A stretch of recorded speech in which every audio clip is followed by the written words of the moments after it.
your willingness or desire to want to rescue another person. And I find this to be a very common theme for women, is that they are trying to make this person out to be who they want them to be rather than who they really are.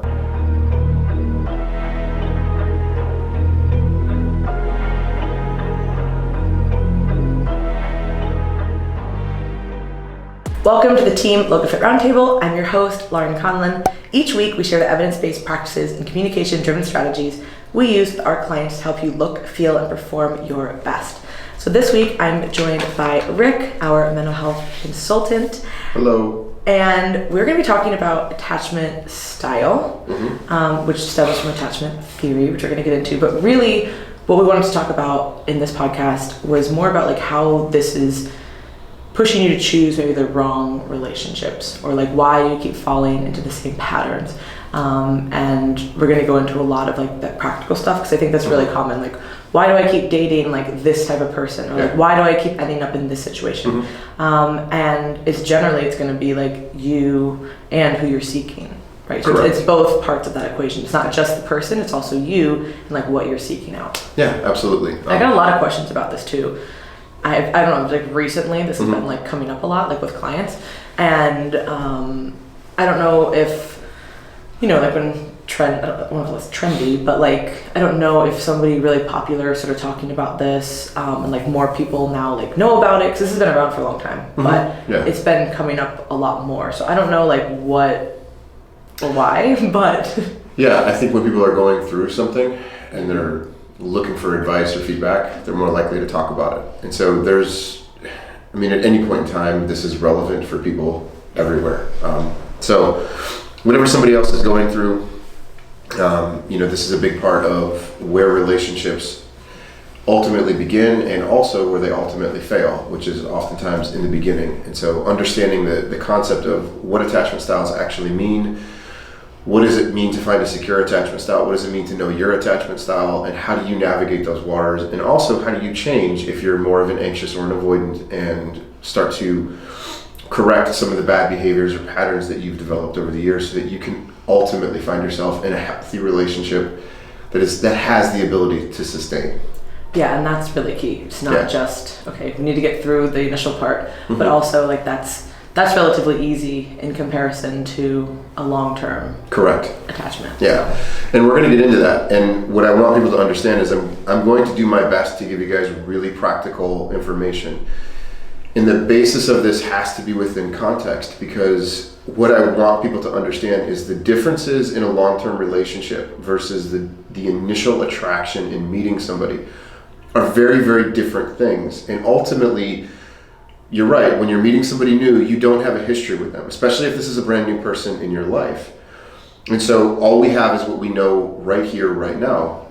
And ultimately, that's a really bad proposition to be making lifelong decisions off of just what we know within the last few weeks or months, or from the first few exchanges that we've had with this person. And ultimately, what ends up happening is people in that euphoric state of meeting somebody, they oftentimes overlook and change and manipulate information in their heads.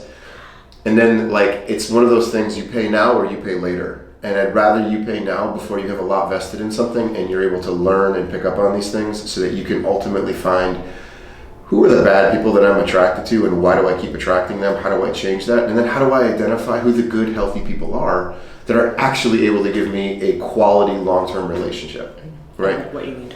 Yeah. So to counter this, like it would probably be really hard, not saying that we want people to be anxious or avoidant, but it would probably be even harder if they were both at the same, right? Or no? I don't know. That'll be interesting. They are. I mean, if you have two anxious people who are dating each other, like it can fucking disaster. It can be it can be too much for both of them. Sometimes you would think, like logically, you'd be like, oh, I'm anxious and they're anxious, so this is wonderful. But sometimes it doesn't work that way. Yeah, an anxious attachment style is not. Being anxious. And traditionally, the anxious attachment style doesn't find somebody else who's anxious, they find the avoidance, which continues to perpetuate the cycle. Wow. So we're going to get into, let me just quickly define what is attachment and what is attachment theory. When we're talking about attachment, what we're basically saying is I'm referring to the style or manner in which people perceive and respond to intimacy. So when we're talking about this, we're talking about intimate relationships, romantic relationships. you can be a generally anxious person in your life and have these tendencies in your friendships and other things. But for the purposes of this, we're going to focus on the intimate relationship. And where attachment style in theory comes from, I'm going to get into that. But our romantic relationships have a tendency to parallel what we found in childhood with our parents. There's three basic fundamental types. You're going to talk either about secure attachment style, we're going to talk about anxious attachment style, and we're going to talk about avoidant attachment style. So there's varying degrees and separation of some of these things like dismissive avoidant, some of these other subcategories that we can get into based off of different studies. For the most part, it's three. Okay. There is a fourth style, which is called the anxious avoidant. But so you get the best of both. Yeah, you really do. Get your hands full there. But most people don't fall into that category, and I don't feel like for the purposes of a podcast, that's where I want to spend my time. I'd rather have people understand, like, these are the three basic models. This is what I should be looking for. This is where I want to spend my time. So first and foremost, what is a secure attachment? Let me define this for you. These are people who are comfortable with intimacy and are warm and loving. It's not a struggle to be in a relationship with them. They're very good at expressing their needs and telling you what they want, and they're really good at responding to yours without there being much drama, right? They don't have to go too high, they don't have to go too low, they're very stable and consistent. The anxious attachment style, these are people who crave intimacy. They're often preoccupied with their own relationships, and they tend to worry about their partner's ability to love them back. So you can kind of get a sense of, like, there's just this general anxiousness, like they're kind of biting their nails a lot, they're worrying about, like, they didn't respond, they didn't do this, they didn't do that, what does that mean? And they kind of will take these thoughts and go down the rabbit hole, which a lot of times create behaviors where it's like clingy and needy, and they really want to be involved, and they kind of, like, it's that person who's like, okay, I need space, you're too close, I need to breathe. That's the anxious attachment style. And then there's the avoidant style. These are people who equate intimacy with generally a loss of independence, right? So the closer I am to somebody, the less freedom and restrictions are placed on me. And they will constantly try to minimize closeness in their life and intimacy. These are the people who can sometimes come on hot and heavy very early in the relationship and then very quickly fade away. And so understanding that we're going to be talking about these attachment styles within these three categories is really important. So we have secure, we have anxious, and we have avoidant. And now why it's important to understand these things is because each one of these categories will view things differently, right? The secure attachment style versus the anxious versus the avoidant will view intimacy differently. They will deal with conflict differently. Their attitudes towards sex will be different. Their ability to communicate needs and wants will be dramatically different. Probably, that stands out as probably the biggest thing to me, would be like being able to just communicate, because those are so different. It is. You know what I mean? Like if you're like somebody who always wants space, or you're somebody who always wants to be really close, I could imagine that that's like where a lot of those issues, or even if you are a secure person with one of those people, you're like, why are you so distant? Or why do you always need so much? Like, why can't we just be more even keeled? But yeah, I would. Well, this is where if you're a secure attachment, they can handle a certain amount of anxiety and they can handle a certain amount of avoidant tendencies. It's when those extremes start to come into place that it makes them be like, eh. Whereas if I'm anxious and I'm dating an avoidant, like, you're chasing me and I'm running away as fast as I can. So it's that distance or pursuer kind of relationship, and they feed off of that cycle. Like avoidance are always like, why can't I find just a normal woman? I'm always finding these clingy people, whatever. And it's like, and then the anxious people are always like, why can't I find somebody to love me? Everybody that they just want to be with me for a short period of time and then leave. And it's like, you're finding each other, right? Like this is similar to addiction. You could take a room full of 100 people who are clean and sober and well adjusted and put 2 addicts, and by the end of the night, those addicts will find each other. I don't know how or why, but they do. And that same kind of magic happens here with attachment. But also expectations of the relationship and what boundaries are or should be are very different. And one of the things that I will work very quickly with when I start working with clients when it comes to intimacy and relationship issues is the first thing I try and get them to do is understanding how to communicate your needs and what your needs are. Because you can't, or I can't respond to somebody if I don't know what you want or what you actually need. And if you're not able to articulate that, How is the person supposed to know what to do? So it just leaves you kind of stranded alone on this island where it's like asking for a raft to get off, but never asking for the raft to get off. And how's the person supposed to know what you need? You might like that island. I mean, do you know what I'm saying? Like, you have to be able to communicate what you want and what you need accurately and quickly in the beginning of a relationship. I was gonna say I think that's hard. That's probably what's so hard though, right? Because when you're first dating someone, you're not really thinking about that, right? Like you're just like excited and like this new person and like that kind of like euphoric feeling you were talking about. Like there's always a million things to talk about. There's like all these things to do and whatever. So you're not really thinking about why would you be like, so how do you like to communicate, right? But like that's like, imagine if that's like the second date and somebody's like, whoa, right? Like that would be kind of maybe too forward. But also like at what point do you like, you know, if you don't say that, then you're like, oh, it's 9 months or whatever, 2 years. It's not 9 months, but yeah. Or, okay. Yeah. How long before would Very quickly, actually. Oh, okay. How quick is quick? I'm not saying this isn't like... Like, I'm a very slow person, so it's quick. This isn't a situation... I process things slowly, Rick. That's okay, Lauren. Relax. Lauren's giving Don't you put me on guys the hints spot. as to which attachment I'm like, which style one do you guys think? Remember that fourth category, the anxious avoidant? Okay. You're like, we found it. We found it. All right, first and foremost, there is a tendency, like for anxious attachment styles, a lot of times they will divulge too much information, too much personal information way too soon, which will make most people back off. Yeah. But there's a difference between talking about what is truly personal versus communicating what you want, need, and expect out of a relationship. Yeah. And okay, all too often, it's not good then. What's it? No. You're like terrible.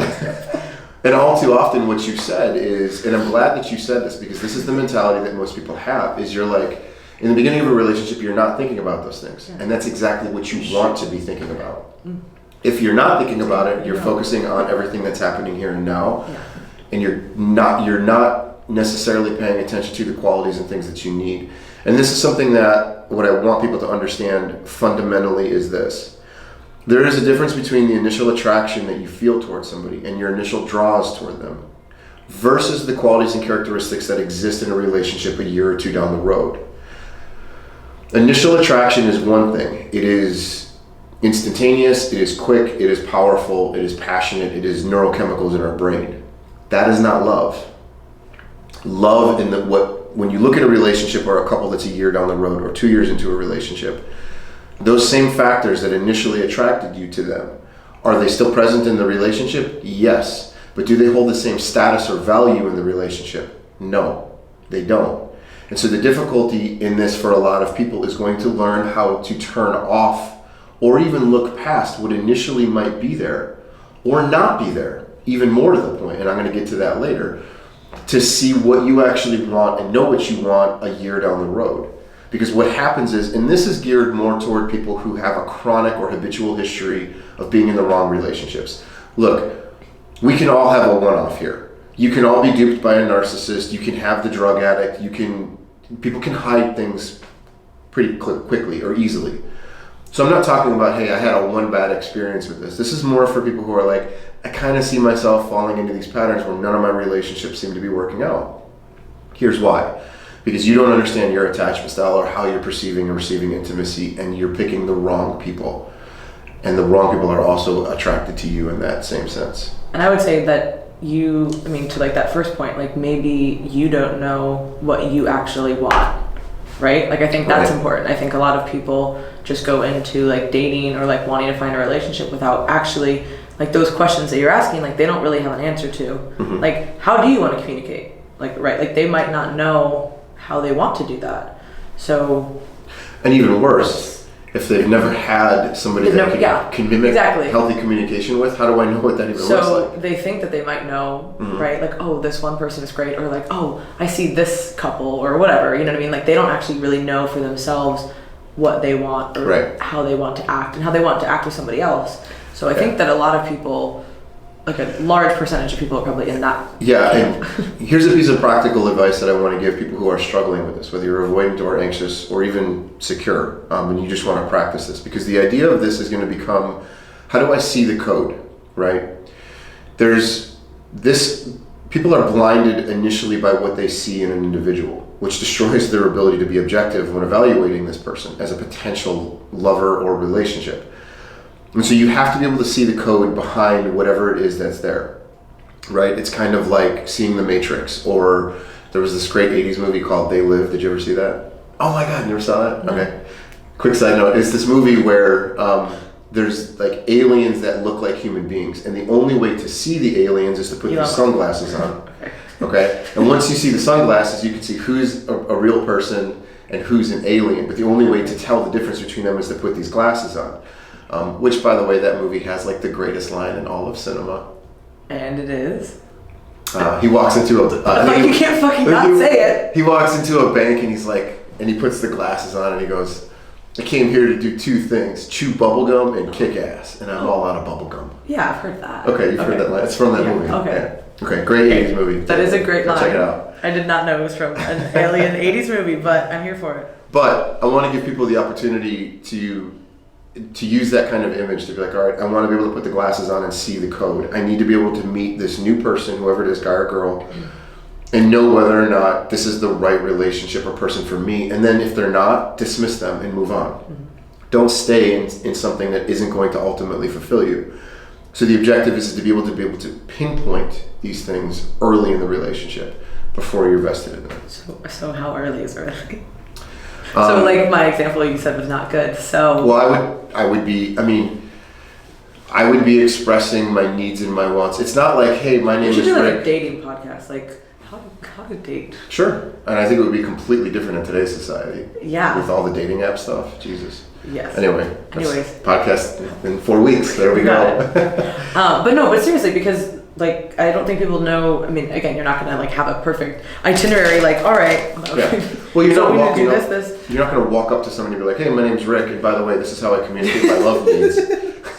You're like, "Whoa." What's your name? My name is Bye. And goodbye. Don't let the door hit you in the ass on the way out. But okay, so second date is too late, or I was saying that's it's not too late and it's not too early. I think obviously where the context of the relationship is taking a person, right? If you're talking to somebody and it's the first night and you guys are kind of flirting and you're getting to know each other, that's fine. But generally speaking, within that first month, you should be having conversations where you're getting to know the person and you're like, oh, I like them and all this kind of stuff, and I'm learning about their careers and their interests and their hobbies, yada, yada, yada. But I also want to know, like, well, let's talk about maybe some of your previous relationships or what's been happening, or like, what makes you feel loved and secured and safe? Like, how do I respond to you as a potential boyfriend or husband or girlfriend or wife? These are conversations that we want to start having. And if you don't have them initially because you're trying to get this person to like you, right? So we're keeping parts of ourselves hidden and we're highlighting parts of them. This is where the distortion starts to come into place. And it's ultimately why we fail in the relationship.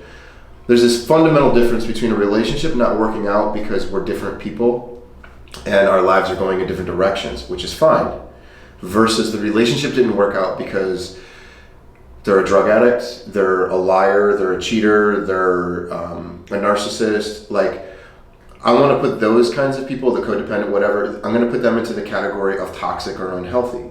Versus, hey, we dated for 2 years and it just didn't work out because things didn't line up. But I can still leave the relationship knowing that this was a good person, they were healthy, they were loving, we just didn't necessarily work as a couple.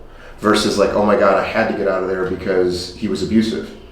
You know, and he hid that from me for so long. And it's like, chances are there were a lot of signals and flags that you just ignored and you didn't pay attention to. The next part of this, I want to make this very well known. The assumption on all of this is that you yourself, who is looking for these mates, who are finding these unhealthy people or toxic people, that you yourself are healthy, okay? Because if you're not, you're going to seek out in other people what pathologies you're still looking to play out, what old histories. And so if you're a healthy person, and what I mean by that is psychologically and emotionally, you're healthy and you're sound and you know who you are. Otherwise, you may tend to draw people who are equally unhealthy. But in the opposite way? Opposite or similar, okay. You know, but just, yeah. Either way. And so what I want people to understand is at a certain point, if this is you, if you're chronically in the wrong relationship, that it's not just the fault of the people that are around you. You're choosing them. Maybe it's you. We're so trustworthy. So this is where we're going to talk about responsibility and taking ownership for our issues. Like, I kind of equate it to, you're standing at a stove. There's 4 burners. One of the burners is red hot, but the other 3 are cooled off. You keep touching the red hot one. So innately, there's a part of you that is drawn to this because you're ignoring the other 3. And why are you ignoring the other 3? What's behind the decision? You're choosing these people also. It's not just that they're choosing you. It's not just that you're just some random person who's a victim in all this. You have the ability to understand that. And the danger is that, are you choosing a dangerous or an unhealthy person? And part of that might be stored in previous relationships with your parents. Some of that might be your willingness or desire to want to rescue another person. And I find this to be a very common theme for women, is that they are trying to make this person out to be who they want them to be rather than who they really are. And ultimately what people do is, and this is something to understand about initial attraction, is that when you meet somebody right away and you're drawn to them and it's strong, I want you to be aware of that connection, because ultimately what we're drawn to and have strong connections to is what's familiar to us. And if what's familiar to me is the unhealthy, I definitely need to take a step back from this person. Because that should be a red flag in the sense that, like, wow, I felt really strongly toward this individual. Like, if those feelings of love and euphoria are starting to creep up within the first month, like, it's normal to be excited about meeting somebody, especially somebody that you feel like you have a good connection with. That's fine. But if you're a person who's like last 4, 5, 6, 7 relationships ended in flames, maybe we need to take a step back and approach this differently. We can't be like everybody else and assume that we can just get along with them. It's kind of like the alcoholic who's like, well, everybody else can drink, why can't I drink socially? Because you're designed differently right now. You can't walk into a bar and have one. You don't get to have any. Sorry, but that's your life right now. We have to accept that. And so what I want people to start doing with this issue is I want you to start paying attention to what people are telling you and saying to you initially. I want you to listen to who they are instead of turning them into the person you want them to be. Because people do that all the time. They tell us exactly who they are. If you're listening for the subtleties and the cues and what they're saying, you can see the code. But if you're not, you're going to miss it. And then you're going to be like, oh my God, here I am brokenhearted again. And why? And here's the best part. Most of the people dealing with this are all really high functioning, articulate, intelligent, beautiful, handsome, attractive individuals who have a ton to offer.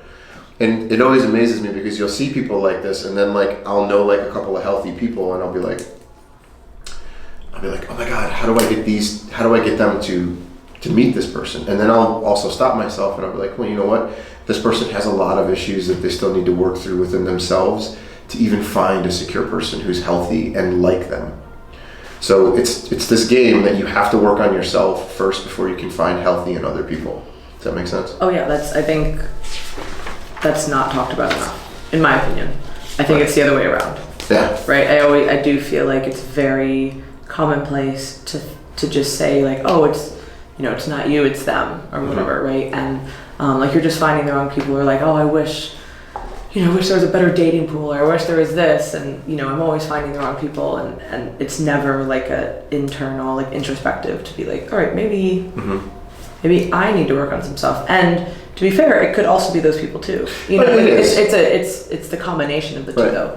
And like we talked about, like unless you're very clear, I guess, on what you want in certain areas, and not every area, but like certain things, especially with like communication and like your emotional needs, it's going to be really, really hard to have a meaningful relationship that lasts for, any kind of significant period of time, right? And absolutely. Unless you both are just good to just be like, we're kind of just coasting and we're together, which I feel like happens too. That's fine. But it's two people meeting each other where they are, right? And so you'll find that, like, on occasion you'll find. I feel like there's more relationships than not where people are not even aware of these things at all. Correct. 100%. Right? And they're just kind of like, well, so-and-so does this, so-and-so does that, and this is how we are. And it's not even a thing that they think that they can change.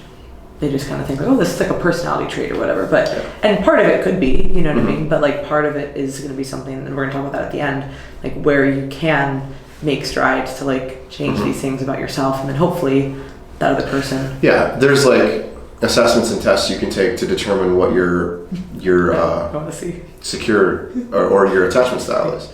But it's also very common. Quizzes. Like when I took it, my scores were predominantly insecure, but that didn't mean I didn't have a few that were in avoidant and a few that weren't in anxious. They were in space secure. Like my score dictated that I was a secure. Sorry, you said that insecure. I was a secure. In hyphen or in space? No, that I was a secure. My attachment style was more secure, but that didn't mean I didn't have outliers in anxious and avoidant. So you're never going to find a perfect person, and that's also, if you're looking for that, like that's another cue, right? When you hear somebody say, "I'm looking for the perfect person," The checklist. This is a thing that people will use who are avoidant or anxious. More times it'll be on the avoidant side. They're like, "I'm looking for a perfect person," because we all know they don't exist. Yeah. So you'll always find reasons to dismiss them. Mm-hmm. And the anxious attachment style will sometimes use that same mentality in that they're looking for the perfect person that they can attach to. Somebody who will love me completely and accept me for all of my flaws. Mm-hmm. And it's like, if you're not willing to work on some of that stuff, you have to come off the extremes to meet somebody in the middle to where it's tolerable. Because if you're secure and you're dating an anxious, and that anxious is way down here, right? And I'm used to being here. There's only so many steps that I can come down before I start to feel uncomfortable. I have to have you come up, and I have to be able to come down to meet you where you're at. And same thing with the avoidance. If you're secure and I'm an avoidant and I'm looking to create all this space, well, I only want to chase you so far before I will just give up and be like, this isn't the relationship for me, or this isn't what I want. So you have to acknowledge the extreme that exists in these opposites and be willing to come down and work on yourself enough. You can still be an anxious attachment style, but starting to display more secure tendencies. Mm-hmm. And same thing, avoidance can display more secure tendencies just by doing the work and understanding it. But you've got to immerse yourself in it. It's funny. So like my favorite, like one of my favorite movies, it's called The Ugly Truth. It's like super cheesy rom-com from like 10 years ago. And it's like, this is like literally all this like played out, which is why it's so funny like listening to this, because I just watched it like the other night. And like Gerard Butler, who's my husband, he doesn't know that yet, but just kidding. Just kidding. But so I love Gerard Butler, love every movies, and he has this like trashy TV show, you know what I mean? Mm-hmm. And it's like it's on, and Katherine Heigl is like this very like uptight, like I need like Mr. Right, like this whole checklist, and so she like calls in because he's like saying all this stuff, you know, whatever, and then he's like, okay, well tell me who the guy, like, you know, whatever. She's like, oh, he's handsome, he's charming, he doesn't know it, and he likes cats, and he reads poetry or whatever, and and he's like, oh, so it's a woman, and she's like, no, and he's like, well, you just described the perfect woman, so who is the guy? And she's like, oh, well, I haven't met him yet. He's like, wait, you're not even dating this guy? Like, you know what I mean? And he was like, and anyways, the movie's very like 2010, cheesy, funny, but I've seen it. I know what you're talking about. You guys should watch it. It's very good. But like this whole thing gets played out because then basically, anyways, I'm not gonna spoil the whole movie, but I'm not gonna ruin this very intense movie. Like the plot is so thick, you guys. Don't ruin the rom-com from 10 years ago. But I'm gonna ruin it if I say any more. So just go watch it, and you'll see how this plays. Also, remember when you said The Matrix? Obviously. Yeah. Imagine like before that movie, like nobody said that. Like think of how impactful The Matrix actually was, to where like we say things like you're in the Matrix and like we're referring to that. And everybody knows what that is because of that fucking movie series. Yeah. Yeah. That's so crazy. It really is. It made a huge impact. I'm so excited for the new one. It does look pretty cool. It does look good. Yeah. Okay. So what I want to get back to is attachment styles and attachment theory. So I'm just going to briefly tell you where this stuff comes from, just so you have a better understanding of it. Attachment theory isn't anything that's been new to psychology. It's been around for years. In the 50s and 60s is when it started to come up. But in the 1970s, there was a woman named Mary Ainsworth. She conducted a study, and attachment theory really derived out of that.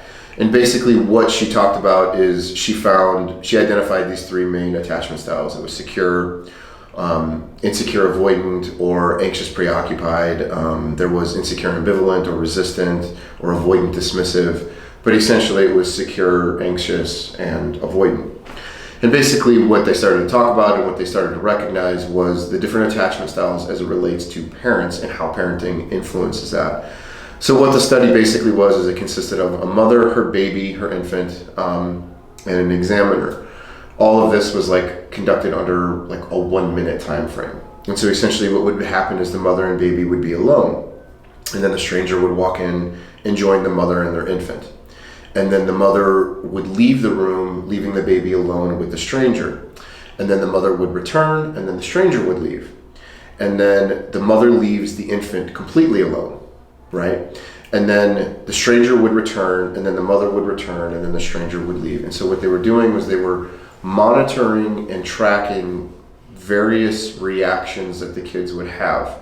Like, it's normal when a mother would leave the room that the kid would feel some level of anxiety, but then they would measure how quickly, when the mother returned, the child could self-soothe. And if the child was like overly anxious and needed to be coddled and rocked, it was demonstrating more of an anxious personality. Versus when a mother would leave, the kid might become upset or not even upset at all, which when the mother returned, the baby was like, didn't even know mom was gone necessarily. And so what they found was that would be more the avoidant attachment style. They're more emotionally removed, more independence starting to develop within the kid. And so they measured like proximity and how often they would contact seek and how long they would maintain that contact and avoidance proximity to the contact. So they started measuring all these things, and what they discovered was that children oftentimes in adult life would mimic the relationships that they had with their parents and whatever those styles were. Now you might have very fond, loving memories of your parents, and they might be very good people. This isn't judging them in any way, but a lot of times where we are as adults is a result of that first fundamental significant relationship in our life. But also, what we've also discovered too is that our life experiences also help shape these things. So you could have grown up maybe slightly anxious, but then you date a guy who's like a total player, womanizer, whatever, who really damages you, and that also becomes kind of the trend for the relationships because your life experience has taught you I can't trust people, etc. So we want to pay attention to not only the dynamics of the family in which you were raised, but also your life experiences. And so that's kind of what it is, and the theory really is based off of you replicating what those relationships were, which can be bad if the relationships were unhealthy.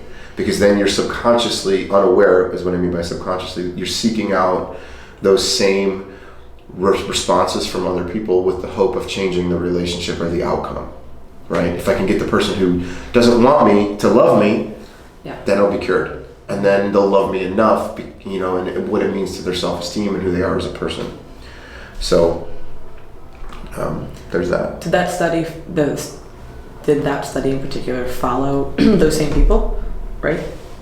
Like the babies to then adults? Or I mean, they were like children. They were like below 2. I don't remember. Yeah, that wasn't like study. They didn't do that study was just examining that. And then since then, we know more about it. Like, yes. Okay. Yeah, they've conducted additional like follow-up studies. Yeah. Like, oh, we did a study, and then like 20 years later, we like talked to those people again. Mm-hmm. And then we saw like where they were, but that wasn't it. If there is, I haven't seen it. Okay. I would be interested, actually. Maybe right? It'd be a really good study to see, like, okay, replicate this, but then 25 years later, now are you married? Have you suffered in relationships, etc.? Just even like a questionnaire, you know, obviously you're not going to bring your mom and a stranger in the room again. You know, how are things going? But that would actually be funny. That would be funny, but that would not be helpful. It's like an SNL skit. I think I could see that happening. Okay, so why is all this important?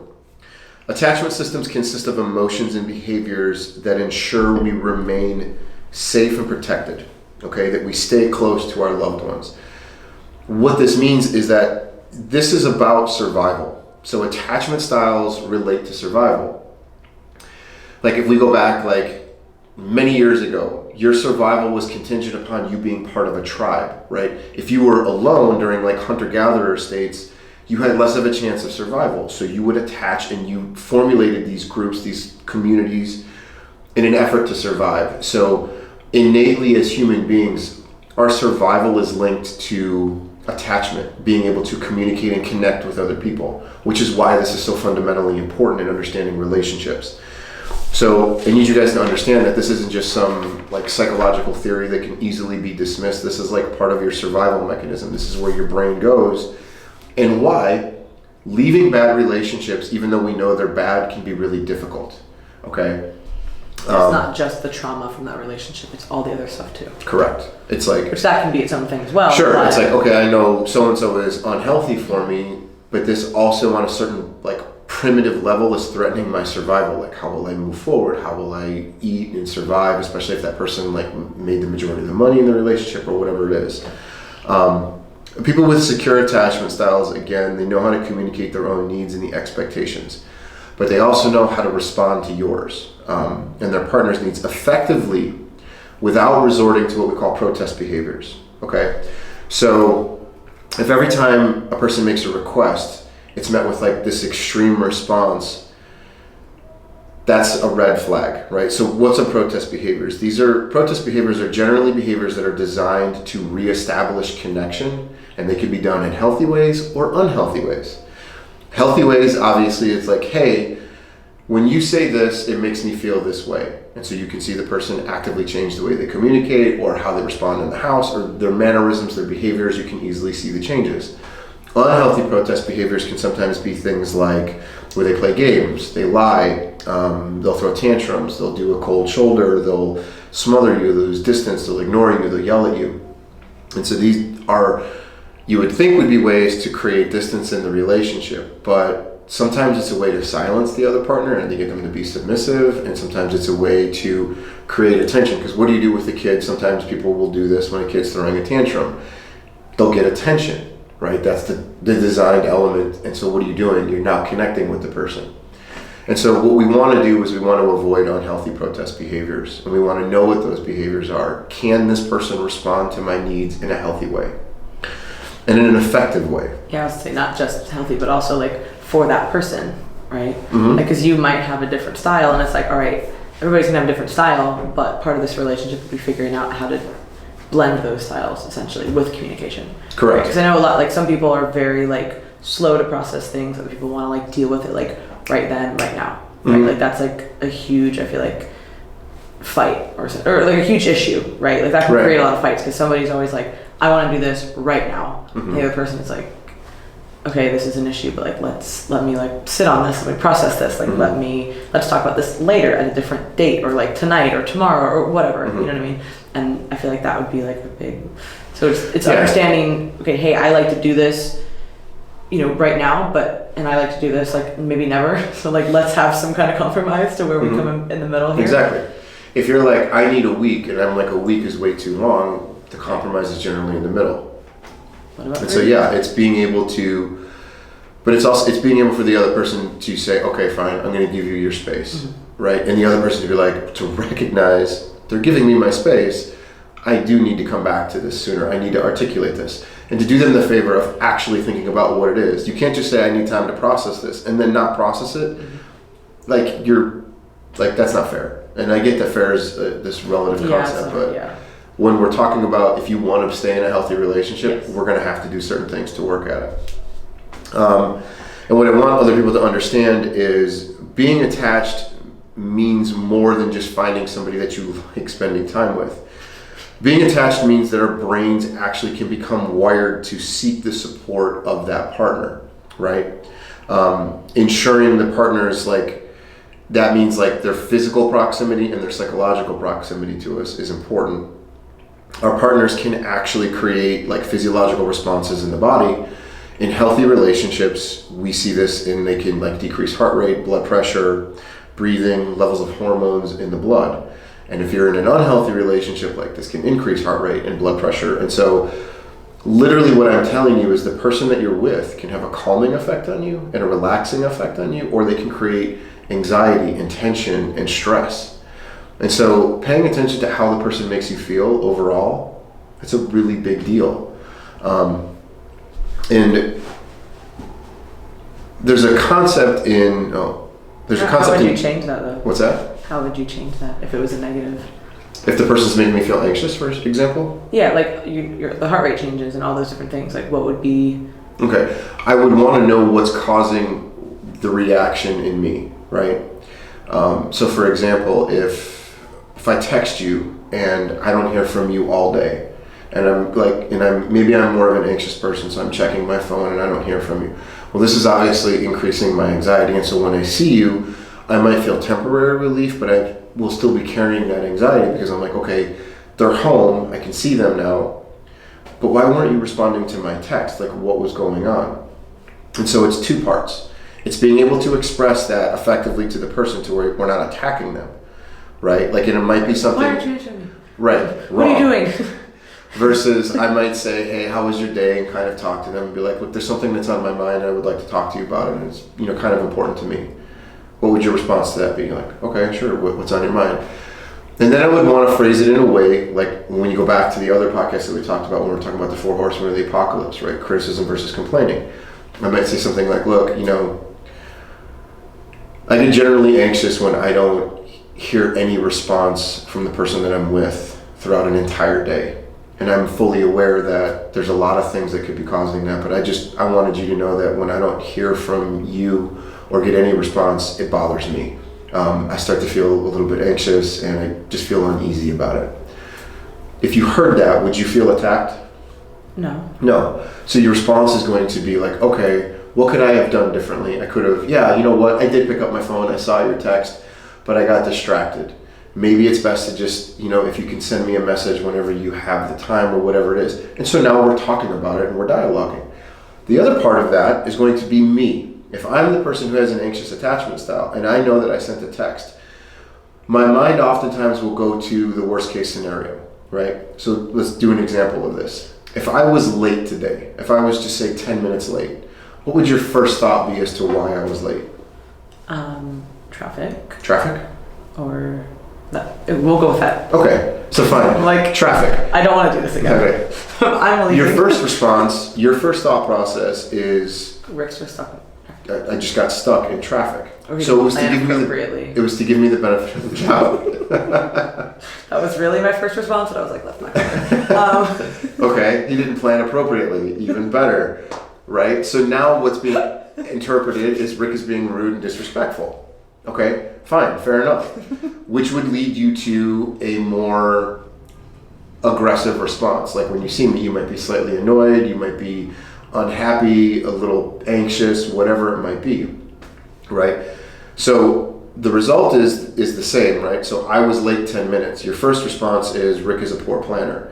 Your other response could have been, well, Rick just got stuck in traffic. And if I got stuck in traffic, your response to it is going to be like, oh, hey, that sucks. I've too been stuck in traffic, Rick. I know what it's like to be late. By the way, I wasn't 10 minutes late today. So right on time. No, I wasn't.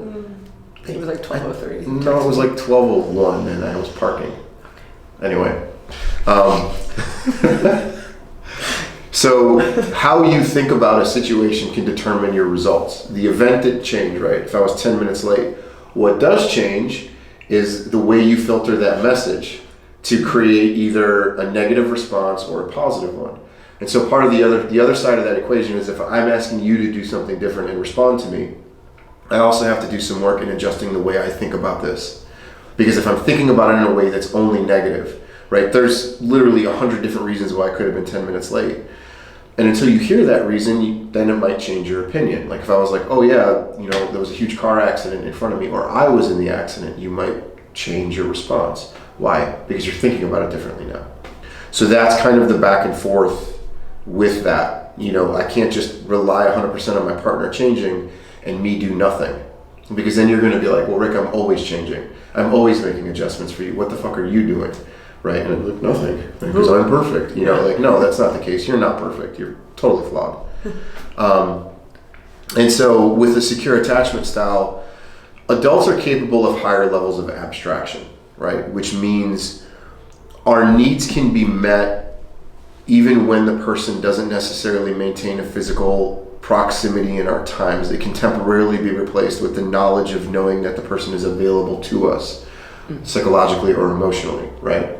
Whereas with children, physical proximity is incredibly important, right? And so for those of you who are parents who are listening to this and you're raising small children, you might be like, am I screwing up my kid right now? Like, how much do I respond to their needs versus create autonomy in my child and independence?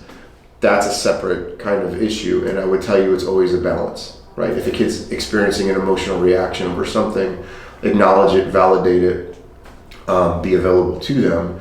But also we want to start incorporating like self-soothing techniques and mechanisms. Like for the anxious person who sends a text, you could be in meetings, seeing clients, doing whatever. I don't have to assume that it's like this person's leaving me because they're not responding to me and they don't like me anymore. And that's where anxious people go. Is it's like you've totally catastrophized this and dropped it way down the rabbit hole, and it was like they just didn't have the time to respond. But if it's consistently not responding, yeah, right. That's like, hey, you've done this a few times. Like maybe just like let me know when you get to work, and then like we'll talk later, or like set up something, right? Exactly. But if it's always like somebody's ignoring you, then it's like, wait, are you ignoring me because you're busy, or because of something else? Are you annoyed with me? Is like work your opportunity to escape me, and you don't? Because I'm so totally great to be around. Totally not anxious avoidant at all. Exactly. So paying attention. They like to leave those their things. phone in the car. Like, don't fucking text me. They just turn it off. Yeah, what not to do. But no, I mean, I could see how that is a big thing. I mean, even just in general, like if you like, that's like friends too. Like, I mean, if you don't hear from someone and like you were just talking to them, you're like, oh god, like, are they okay? Is everything all right? Like, right. They make it. But I mean, that is a recurring thing, and like I know for me, like especially with work, like it is so it's if I'm always doing stuff, it can be so hard to like.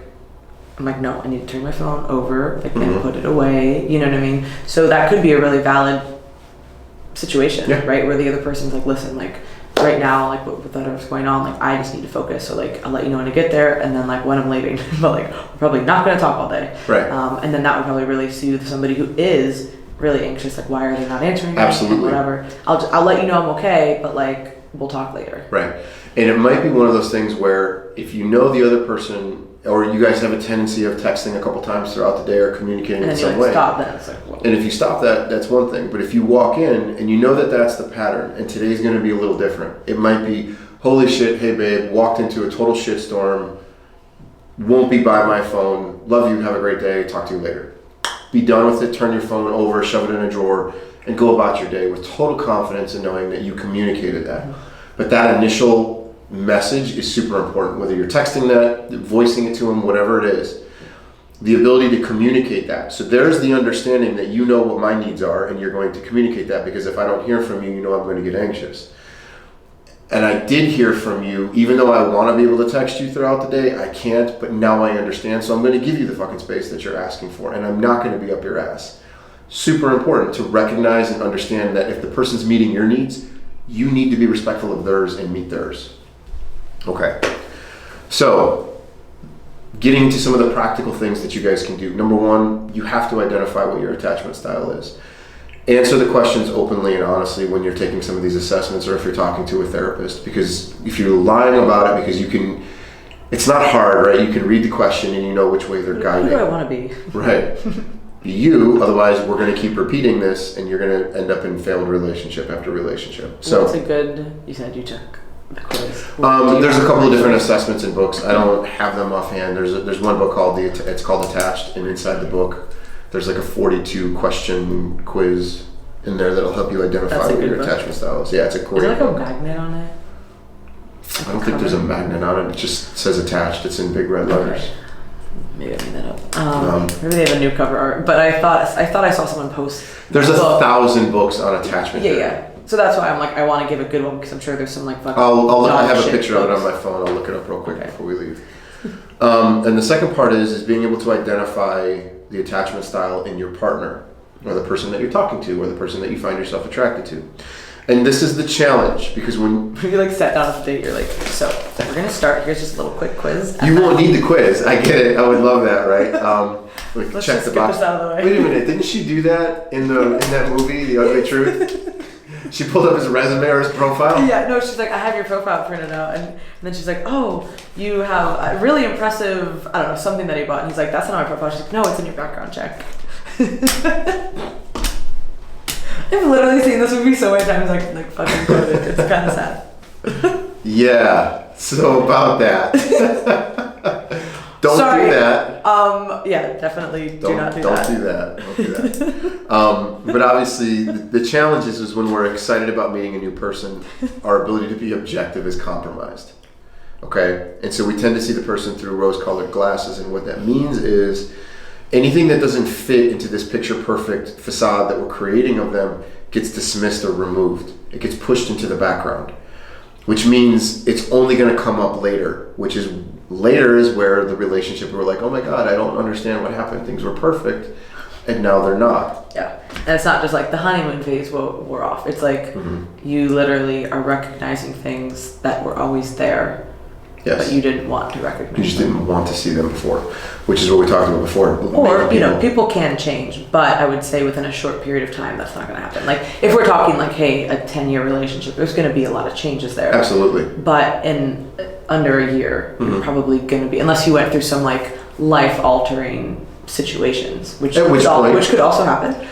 But there's proof of that then, isn't there? Yeah. Like, I hear this all the time. Somebody breaks up with somebody, and then like 2 months later, the person's like, considering taking them back because they've been talking, and then the person's like, oh, I've done all this change, I'm such a different person.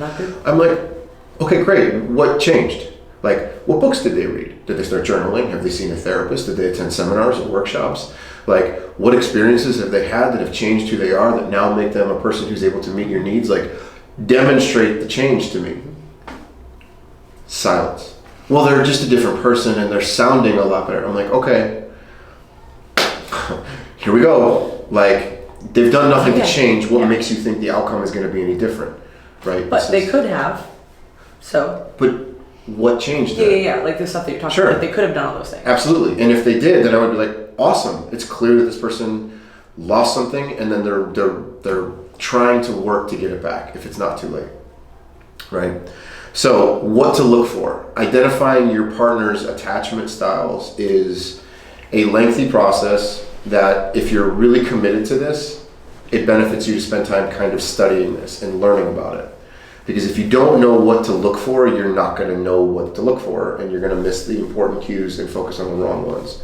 So, number one, I'm just going to read through a list of different things.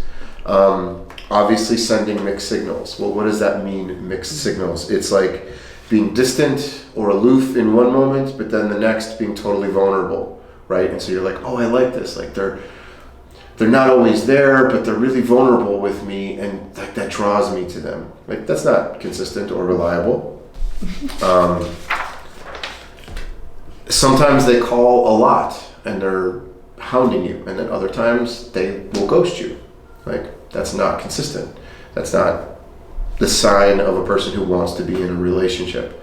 They'll say things like, when are we moving in? But then in the next breath or at another time, they'll talk about like you have no future together.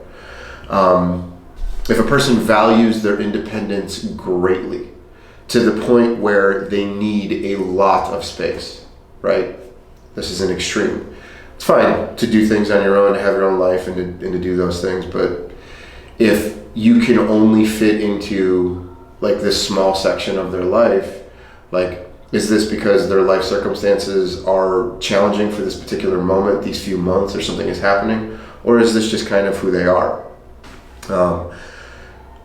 They have no room for any other real serious obligations in their life. They don't or couldn't be with someone who isn't totally self-sufficient. That doesn't mean like, I need you to do my laundry or pick up after me. But if the person's like, yeah, if a person doesn't have 100% of every aspect of their life situated, like, I don't want any part of them. Like, they're already dismissing you. Who fits these criteria? No one. They devalue you, even if they're joking, right? There's a difference between like making a joke or a jest here or there, but when it is consistent and regular and they're putting you down and they're devaluing who you are, whether they're talking about how bad you are at something all the time or your body or whatever it is, pay attention to that. If they have a chronic history of cheating, this is a big indicator. We want to make sure we're getting in bed with like safe people. They use distancing strategies, like they're in long-term relationships, but they always live in separate houses. They prefer to go to sleep alone, or they sleep in separate beds. They vacation alone all the time. They don't want to go places with you or do things with you. Plans are left unclear about when we're going to meet again. They emphasize boundaries in the relationship. And what I mean by that is they'll be like, these are my friends, my family, keep out. Like, you don't get any access to these people. Like, sure, it's our second date. I'm not going to introduce you to mom. But at the same time, it's kind of like, sooner than later. I do have a mom, so it's they're like going to introduce you to friends. They're going to want to bring you into their social circle. Yeah. Post you on their social media. Yeah. Joking. Doesn't invite you to spend time at their place. Has an unrealistic romantic view of how the relationship should be. They're in search of the perfect one, right? They idealize past relationships, like, oh, my ex was the best, most amazing, wonderful person. I'll never love anybody the way I loved her. Like, warning sign. Like, this should be sending, all of these things should be sending off red flags. They have a significant or inherent mistrust in individuals. Like, dates are just tricks to get me married, or they're just trying to trap me. Or they're going to take financial advantage of me. Once people know how much money I make, they're only after me for my money. Like, these are warning signs. They're rigid in their views of the relationship, right? You have to exist within these parameters. They're uncompromising. Like, you have to learn to compromise within yourself, let alone the relationship that you're in. They explode during disagreements. Like, if you have just a regular argument or a disagreement and the reaction is so over the top, like, that's a warning sign. It doesn't make their intentions clear. They leave you guessing about their feelings. They have difficulty talking about what's going on between the two of you, right? These are all warning signs and cues. And by the way, this list goes on and on and on. Like, there are categories that it falls into. There's like, even, you can break this stuff down to, these are anxious styles, these are avoidant, these are anxious avoidant.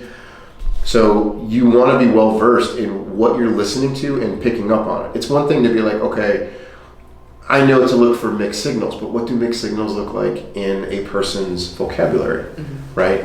Like, a person's like, oh yeah, I'm looking for a relationship and I want somebody that I can settle down with. Great. But they travel every single week. You know, they've been dating, they've had this mentality for like 2 years, and there's nothing in their life that is going to change. Like, does that sound like a person who's ready to commit to you? Does that sound like a person who's like wants to settle down into a long-term relationship? You've got to be able to decipher what the person's saying. So you need to look past all the initial shit that attracts you to them and really focus on what's actually there. So what does a secure person look like? Well, secure, they are reliable. They're consistent. So if they say they're going to call, they're going to call. They consistently are there. Like, you know what to expect. You know when to see them. Like, how they're going to respond. How they're going to respond. They make decisions with you. I'm not talking about a birthday surprise that a person's planning where they're trying to keep something secret from you because they're looking to surprise you. I'm talking about decisions, like, where do we want to go to eat? Where do we want to go to vacation? You know, what do you want to do over the weekend? Like, you can have ideas as individuals, but make decisions together. You can communicate relationship issues well. They're not afraid of commitment. They can reach compromise. They don't view the relationship as hard work, right? Now, are relationships going to require hard work at times? Absolutely. But if a person's innate response to a relationship is like, oh my God, every time I get into a relationship, like, it's just so hard to make a relationship work. You know what I mean? Like, red flag, right? That's less about the person that they're with and more about that individual. They don't play games. They can naturally express feelings for you. These are signs that a person is secure. They're comfortable with who they are. They're comfortable with processing emotions. They're comfortable being in a relationship to the point where they can be with you most times and without you other times. And it's totally okay for you to have a sense of independence. I'm not trying to change your hobbies or your interests or question your relationships with people, because I'm secure in who I am and who you are. And if I can trust you and you've given me no other reasons to believe otherwise, like, you can breathe. And so the reality is, people in healthy relationships have a greater sense of freedom. People who are unhealthy protect their freedom to such a degree that they push away all relationships. Does that make sense? That makes a lot of sense. And I think that goes with like a lot of stuff, right? Like, the more that, I don't know what I was going to say. Yep, there we go. There was an idea, and then it just left, and I'm agreeing. And well, when it comes back, let me know. Yeah, it's probably gone for good. Let's be honest. All right. So one important thing. Let me just quote another movie really terribly, and then we'll just keep moving. One thing I do want to stress is that when you're dating somebody, it's important to evaluate the person and look for numerous symptoms, not just one. You can't be like, oh, I remember hearing this list or seeing that, and there's the one.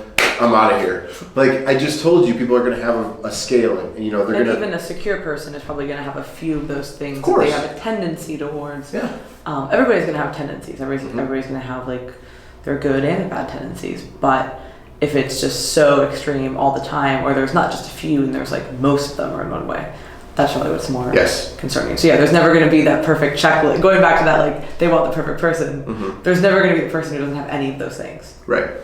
It's just not realistic. Well, and so understanding a long-term relationship is different from an initial attraction is fundamental. And I absolutely want people going into new relationships or meeting someone new with the mentality of, I need to measure this person against my long-term goals, right? I just met you. They can be like, well, this seems unfair. Well, who gives a shit about fairness right now? I'm trying to find a relationship. And I need to know right away whether or not you can fulfill my needs long-term. And the problem is most people are like, well, we're just meeting each other. Like, I don't want to seem too needy. I don't want to seem too pushy. I don't want to seem too forward. I don't want to scare them away. Like, if I'm looking for a relationship and you're looking for a relationship, great. We're on the same page. We can find out about each other over time. I do want to know whether or not we're compatible up front. And so an initial attraction to somebody is kind of like a firework, is how I describe it to people. It shoots up into the air, it's fast, it explodes into these magnificent colors, and it is wonderful. It's instant, it's immediate, and it's strong because of all the neurochemicals in our brain that are telling us we're attracted to this person, okay? But because that's fast, it also fades relatively quickly. Even though the euphoria of being in a new relationship can take months or even close to a year to fade. What I want you to understand is that love or connection to somebody is gradual and it builds over time, right? So if the initial attraction to somebody, if you're a habitual person who has a pattern of bad relationships and you're initially drawn to somebody and it's a really strong connection, be very cautious in that space because what you're drawn to are toxic people who are unhealthy for you. And you're not accustomed to being in healthy relationships with people who actually know how to meet your needs. And so the irony of this is that the people who are uncomfortable to you might be the safer people. The people who you initially aren't attracted to are the people who, if you give them enough time and space, you will recognize, I can actually love this person, and the attraction will grow. I'm not saying date every toad or troll that comes across your way, or that you shouldn't find somebody who's attractive to you, but we really need to give serious consideration because here's what that goes back to the narcissist podcast where you said how a lot of people are initially drawn to those, say like a lot of people are drawn to those types of people because of how they project and they're charismatic, they know what to say, they know how to say it, and you're drawn into those people, whereas like the other person, like the example was something along the lines that you said, like the other person in the bar is gonna be like a little bit more shy and isn't talking to you is probably the better option, but you maybe are drawn to this person instead, and then in reality, like this is what's gonna fade, and they're, you know, have all these other issues, and it's like past that like initial facade, like what do we have? Exactly, and the substance isn't there, right? And so what I tell people is what matters the first few months in the relationship, yes, that's important, but it doesn't have the same inherent value a year or two into the relationship. It doesn't. And so what I ask people to do is I'm like, okay, I kind of create like this visual image for people. And what I want you to do is I want you to picture yourself like in bed together at night. Like you're on your side of the bed, you're reading a book, a magazine, whatever. Okay, you got your nightlight on. He's on his side of the bed. He's scrolling through his phone, making plans. You're both doing whatever.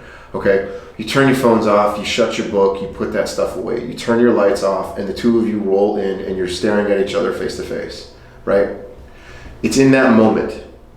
What are you feeling in that space? What makes you feel loved? You want to feel safe and secure and supported and loved.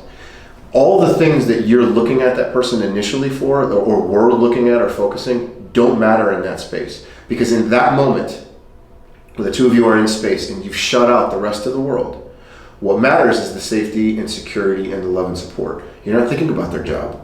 You're not thinking about how much money they make. You're not thinking about their looks or his abs or her chest or their body or their ambitions for the future. Some of those things are really great and valuable, and I'm not dismissing them. Fine.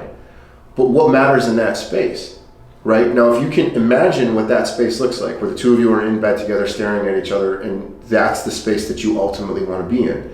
Because then the attraction exists in a more substantive level. You're looking at this person and you're seeing them for who they are, and you love that embrace with them. There's differences in your personalities and in who you are and in your lifestyles, and sure, that's the part that's going to take work. Getting a person to be healthy isn't the part that you need to work at.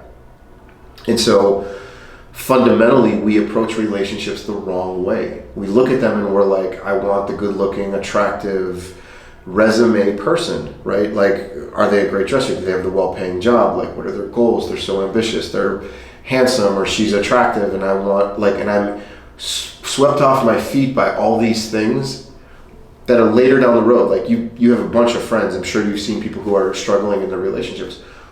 When you listen to them talk about it, like, you listen to their arguments, or you listen to the things that they're struggling with. They're like, okay, a year or two into the relationship, you know, I really love so-and-so, but we're just not getting along well. Like, I'm not a priority in his life, or she's not doing this, or, you know, we're going in different directions. We want different goals. Like, there's all these kind of things that have nothing to do with the initial things that brought you into the relationship. They're not looking at it going like, well, he's just not attractive enough for me. Like, you're 2 years into the relationship. You're well past that. So all the things that we focus on initially that bring us to a relationship are flawed, because it's not the same things that sustain us in a long-term relationship or make it healthy. And so if you're habitually in the bad relationships, this is where you need to focus, where I want you to focus on what you are and what you're looking for in someone else. Because at a certain point, you're choosing the unhealthy people. The unhealthy people are out there, right? But you're the one reaching for the hot burner. You're not like touching the other three because you're not initially attracted to them. You're not giving them the chance. And when you do, it makes you feel uncomfortable because it's unfamiliar. You don't know what it's like. Some of you don't know what it's like to have a man respond genuinely and authentically. You don't know what it's like to have a woman be actually interested in you and feel like you can trust them. Like, so that makes you feel a certain kind of way. And that's the part where people avoid healthy relationships, and they go for what they know. They go for the dopamine dump. They go for the neurochemical fix. They go for the hot person who will look good with them on Instagram, instead of the reality of being in the relationship alone with them. So, just a couple things to go before we kind of wrap up. I already touched on a lot of this. If it's too good too fast, pump the brakes on it. It's a red flag, because again, you're choosing what might be familiar to you rather than what's healthy for you. What would be, like, obviously that would be okay, like, take things slower, right? Mm-hmm. If you're somebody who, like, maybe jumps into things really quickly, what would be, I guess maybe this is what we touched on, like part of what we touched on in that dating podcast. Like, how do you regulate if you're either like too detached or too involved, right? Like, how fast is too fast? Like, what are we talking about here? Like, yeah, I mean, so I guess if I'm looking at a person telling me within the first like 2 or 3 months they're in love with a person, too fast. Okay. You know, if you're meeting somebody and within the first week or 2 or month you're like planning your future together, too fast. You are pushing this, like you're ignoring everything right now. You don't know this person. A lot of times the best relationships with people are ones that have evolved over a period of time. Like, they've known them, they've talked to them, they get a sense of who they are, their character. And one of the things that I have people do, and so if this is you and you're like, yeah, all of this is me, I'm this kind of person who finds these unhealthy relationships, one of the first things I have my clients do is I will ask them, okay, great, who in your life is a secure attachment right now? I don't care if it's somebody you're romantically interested in or not. Who? Because what I find is a lot of people don't have secure attachments at all. So we need to find one. And then what I do is I encourage them to dialogue with them. I'll say, is there a person at your work, somebody that you, a friend with, somebody that you go to the gym with, somebody that somehow, some way, through some connection, you know? Fine. I don't care if you're going to end up dating them, but what I want you to do is I want you to start talking to them. I want you to start immersing yourself with a person who communicates in a healthy way, who is sound, who is reliable, who is all of those things, so that you can start to familiarize yourself with what you actually need to find in someone else. And it's what separates them. It's what makes them feel different. I did have a person that I work with who was struggling with a lot of these same issues. And so, like, we kind of did informal therapy. And so it was like, okay, and it worked out like incredibly well. So it was like, okay, what are you initially attracted to, right? So we identified all that, and we identified like what her attachment style was and what she was missing. And then so like we kind of discovered, and we were like, all right, I want you to go on some dates with some guys that you aren't initially attracted to, right? And so it was like, okay, this is going to be a waste of time, but whatever. And so Sure. the guy she chose was a person that she worked with, and she was like, okay, I'm going to go on a few dates with them. And so she went on a few dates, and it was like, okay, after each date, we kind of talked about like what was different about this date versus the date with Chad or Mike or whatever. And so she was like, okay. Did these guys know? Huh? Did they know? No. Oh, then why was she telling them? Oh, you would talk about what was different. I would talk with her like, about why what are was they different talking about the this? date. Okay. No. And So my date last night with Mike was a little off, but this one was much better. Yeah. I was like, that's a little rough. That is rough. A little rough for That's that tough guy. feedback. Like, damn. Bring your A game. I'm like, on this. criticism or what's the other part? Yeah, complaining. Yeah. And so she would identify what was different about the dates, and if she could pick up what was a secure quality and what made this person safer for her versus some of the other people. And ultimately it was like, okay, where are you at? Like, where's your attraction level to this person? And what we saw was initially there wasn't much attraction, but then it kind of grew over a few days. And she's like, well, whatever, I'll keep dating this, and we'll just keep going with this, and we'll see where it goes. They're engaged. That's so great. It is. The work guy? Yeah, they're engaged. And so it's like what the principle behind this was, she had to force herself to being with people she wasn't initially attracted to, right? Mm-hmm. But in doing that, she found and developed that the love that occurred over time and the affection and the connection, which met her core needs, are actually what developed not just an attachment and a connection to them, but love with them. And she found that person attractive and irresistible and didn't want to be without them, and so decided to spend the rest of her life, and they're going to get married together, and that's wonderful. Now, I'm not saying this is always going to be the outcome, but the idea of it is like, this is what it meant to take the risk and be with the person who doesn't necessarily make you super excited, where you're looking at them going like, okay, hot guy over here, wow, right? Or this guy over here who's very average, who doesn't seem to have many things that are appealing to me, give him the chance. But you got to be doing your own work. And she was aware of it. She knew what her tendencies were. Did he ever find out about this? Yeah, she told him later. Okay. She's like, I had no, like, That's it's so funny great. to listen to him. That's such a great story. He's- Like, hey. He'll like kick his feet up on the desk and he's like, all I needed was that chance, and I knew it, you know, like I knew I could win her over. And so it's funny to listen to them interact, but just like any other couple, they have issues and things that they need to work through. But the idea of it is she found the relationship that she wanted. So she started talking to people who were healthy and secure, and so she could pick up patterns in them. She started being able to identify what were the things that she had done that she had fallen for, what other guys had said, and the things that she did. She analyzed her past relationships, her previous life history and experiences, and her parenting styles, so that she can match that against the current dating pool that she was in. And it just worked out because she was able to decipher who the negative guys are that aren't going to be healthy for her, and who the healthy ones were. And so she found the healthy one, love evolved and grew over time, and so it worked out. That's such a great story. Yeah. I'm so happy about this.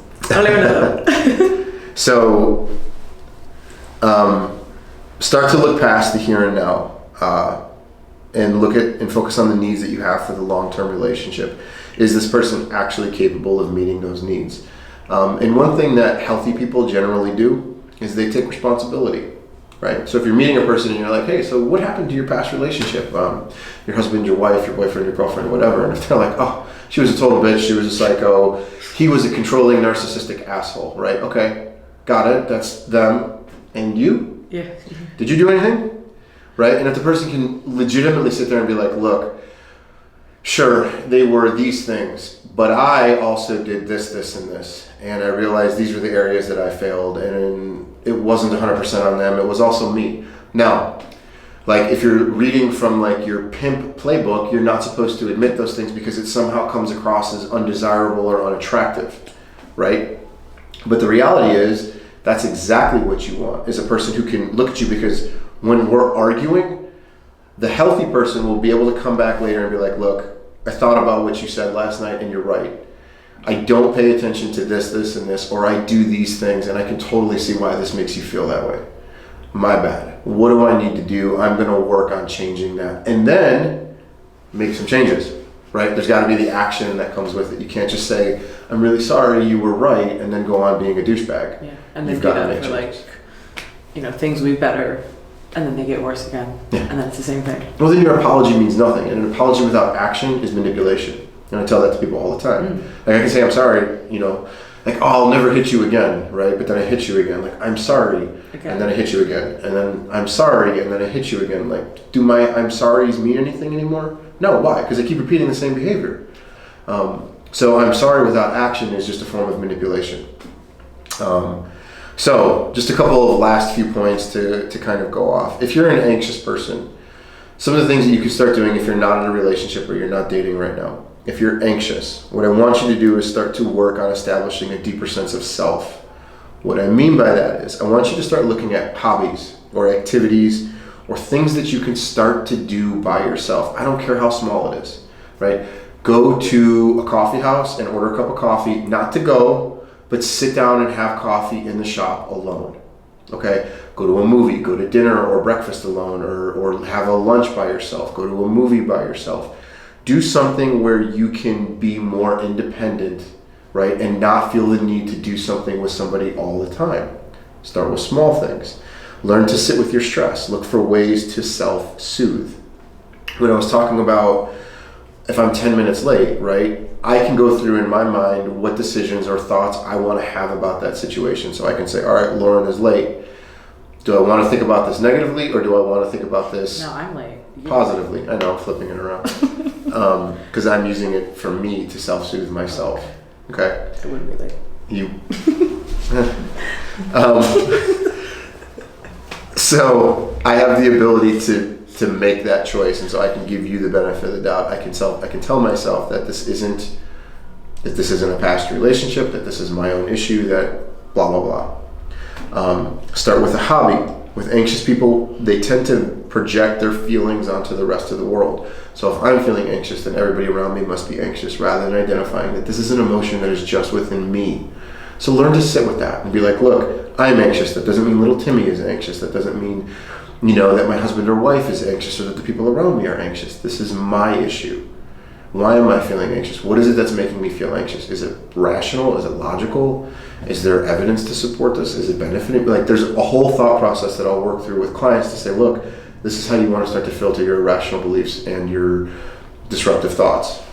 And when we're talking about sitting with that too, it's important to not just distract yourself. Correct. I think that's the easiest thing. Like when I think, you identify that you're anxious and you identify that you have having these issues, but then how easy is it to just be like, well, let me just distract myself with this so then I'm no longer feeling this way. Correct. But I'm not really addressing it either. Right. So that's a key little asterisk there. Like, absolutely. Do not just distract as part of your way to self-soothe. Like, because that could be a self-soothing mechanism is distracting yourself. Correct.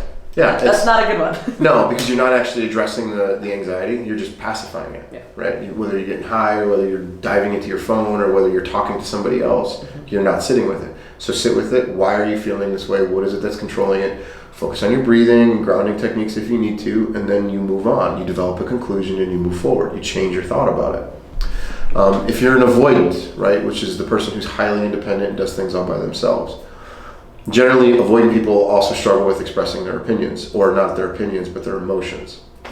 So, learning to express your emotions, like literally starting conversations when somebody says, hey, how are you doing? Answer with a feeling word, and take an honest inventory of yourself. Like reflect and be like, okay, I'm actually feeling a little annoyed today, right? So expressing emotions is a big deal. Spend time with the people that are in your life doing some little things. It doesn't have to be some great thing where you're spending all day with them, but learn to include these people in aspects of your life, right? Sitting down with them, playing a game with them, talking to them, like making effort to immerse yourself into their lives and allowing them to be a part of your life, including them in your daily life. Like if you're the type of person who just gets up and goes about your day, like say, hey, ask your partner, hey, what do you have going on today? listen to their schedule, and then say, yeah, my day also is I've got these meetings and this going on. Do you see how you're connecting with them a little bit if this is something you normally don't do? So the people who are avoidants are tending to be isolated and totally independent. So we want to pull back a little bit of that independence and include people. People who are anxious, they want too much of everybody. So learning to be more independent is critical. Again, we're coming off the extremes. So you're coming down a few, I'm coming up a few. And overall, that's, some stuff. So yeah, finding people who are secure, immersing yourself around people who can communicate with you so you can start to recognize these things. I also ask people, I'll tell them, like, is there a couple in your life that you can look at and say, like, they have a great relationship? That would be something that would be a good thing to do. Absolutely, it's a great thing to do. And then have conversations with them, right? Yeah, like talk to them about their relationship and be like, hey, Mike or Bruce or whoever you are, I struggle with this. How do you guys get along? Yeah. How would you approach this? And then see what they say. And then you'd be like, wow, I would not have done that at all. That was very eye-opening. Or when you feel this way, what does he do? Or how do you calm yourself down? Or what are the ways that you respond to each other? And so you start to have a guide. Like there's no other way to describe it. You're just mimicking what they're doing. And sometimes we need to do that. We need to mimic what other people do to learn the behavior and the pattern to challenge what feels comfortable to us. For sure. Which might be unhealthy.